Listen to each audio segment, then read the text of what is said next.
So this is our third example on differential equations. Okay, we've just had a recap in class of what we do is separate the variables and then integrate. So the third example we're going to look at is dy dx equals 2y plus 1. Okay. So what's on the board now? Yeah, dy dx equals 2y plus 1. And we want to write it in the form y equals some function of x. So that's the question. So separating the variables, do I want the x's on the left or do I want the x's on the right?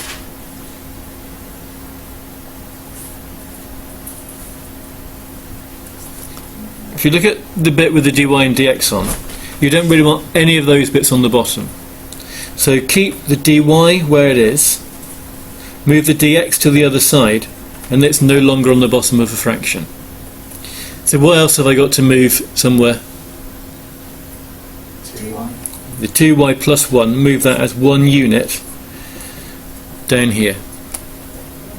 I have now separated the variables.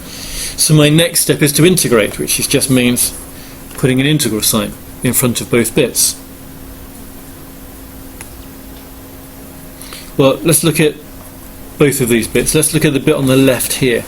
How would I go about doing this integration here on the left? If you want, you could write a 1 in there. Does that help? What is it you're trying to integrate here? You're trying to integrate a fraction. So it will be log, but what are you trying to do? What are you trying to make the fraction look like if you think you're going to integrate it and get a log?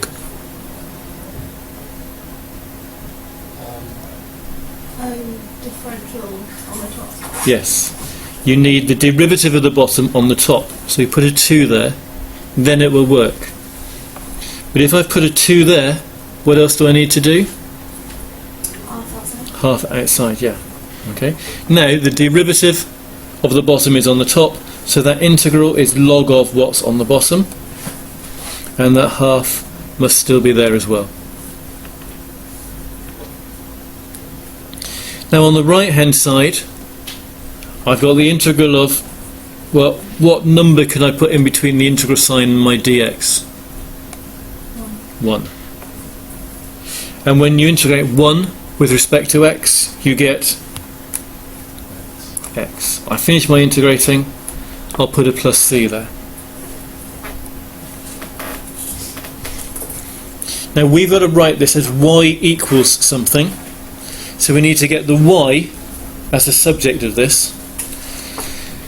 We need to get rid of the logs. If you're getting rid of the logs, it's really useful if you have one side just logs and the other side not. So I'm going to move that half first of all.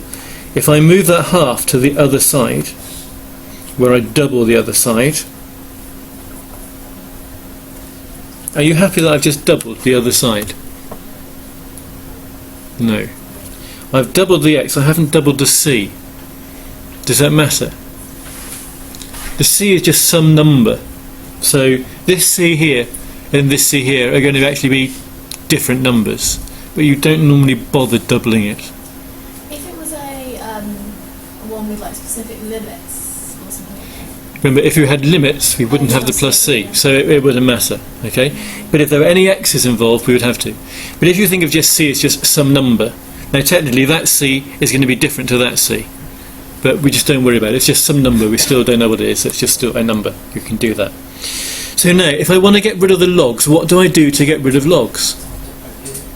What? Do e of it, sort of thing. Yeah, not sort of times it by e, but yeah. So if you wanted to write it down properly, what I'm doing, I'm sort of exponentiating both sides, or taking exponentials of both sides.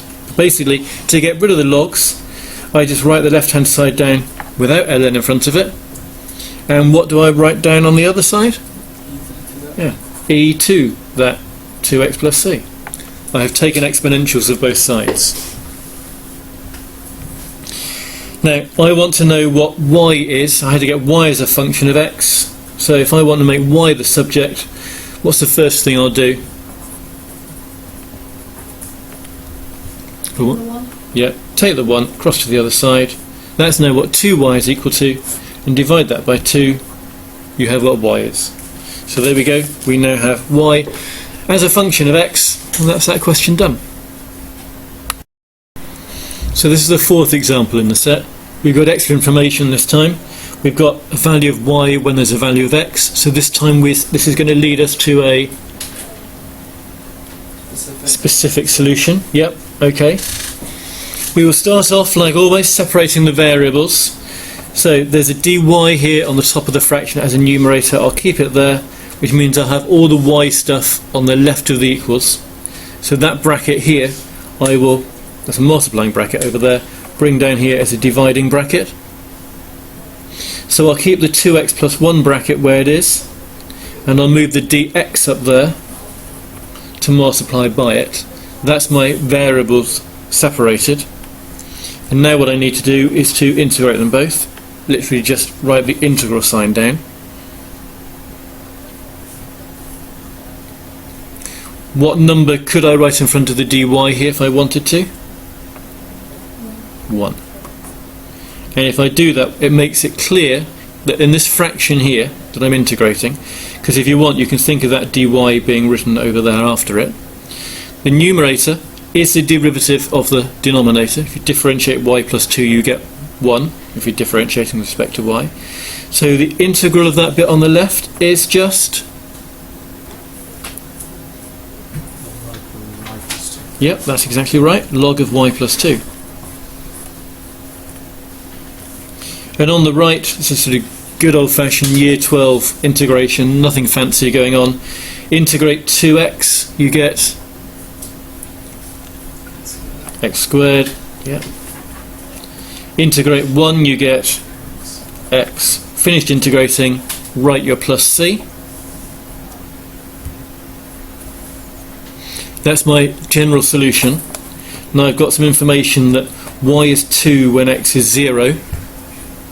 So if you substitute these values in, I'm getting log of y plus 2, so that's log of 2 plus 2, equals x squared, 0 squared, plus 0 plus c. So c will be, sorry? Log of 4. Yep, c is log of 4, that's right. So then you can write your general solution down again, but change the c to be log of 4, and you've got your specific solution. But the question said we had to express y in terms of x. So we've got to get y equals something. And we haven't got that at the moment. We've got logs on both sides of the equal sign. That is not good. Get all the logs onto one side of the equal sign. Keep this bit over here. This log 4, bring it across as a negative log 4. Keep the other bits where they are. At least now all my logs are on one side. The next best thing to get is log written down just once. How can I combine these things here? Log of something minus log of something. Multiply it to 4. Yeah, it's log of the first thing over the second thing. That's right. So we get that. Log is now written down just once. That's an improvement. But I don't want log of anything, I want y on its own. So next is to remove the logs. So just literally on the left, remove the log, but on the right you have to do e to the whatever was there, yeah. So you've taken exponentials to both sides. And I wanted it written as y equals, so all you've got to do now, shift the 4, it becomes a multiplying 4. Shift the 2, becomes a subtracting 2, and you have your answer.